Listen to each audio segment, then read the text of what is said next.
Okay, for the next step, you're taking this skeleton and you're adding the muscle to it. So you're taking the armature and you're adding newspaper to bulk it up, give it mass, and let it start to become the form of a pop doll. So what you need are tape and newspaper.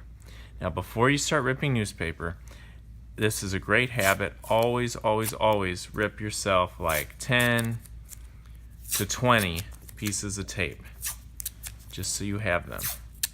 Trust me, you're going to need these later.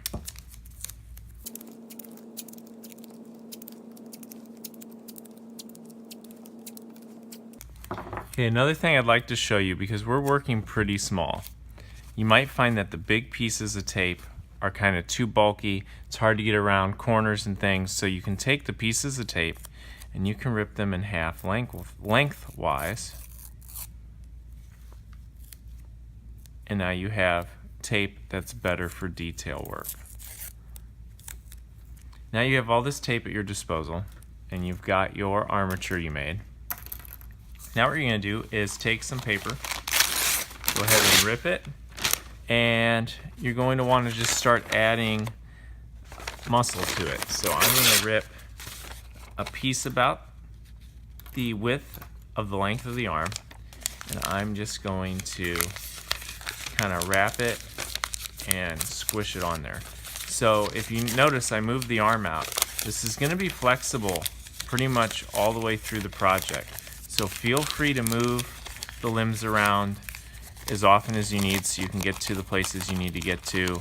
I don't want this arm to be too thick, but even if you put a lot of newspaper on it, you can actually crush it and squish it down, and then take some tape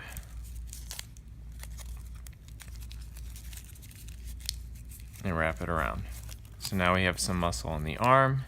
If you need more pieces of tape, use more, but don't use too much because you're going to find that the paper mache has a hard time sticking if you've got a lot of tape on there.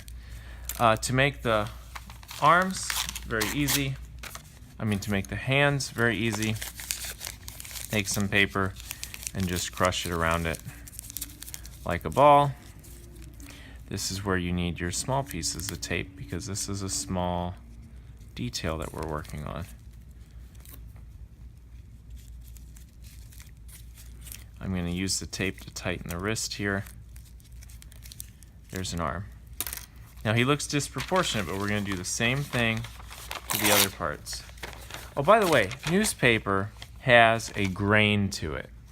So when you are tearing newspaper, it's going to tear very easily along the grain, and it's not going to want to tear very well against the grain. So you always want to figure out where the grain is and tear accordingly. Okay, so again, I'm just wrapping.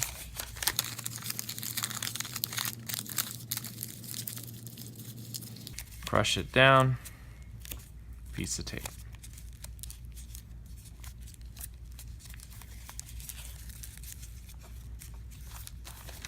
Torso.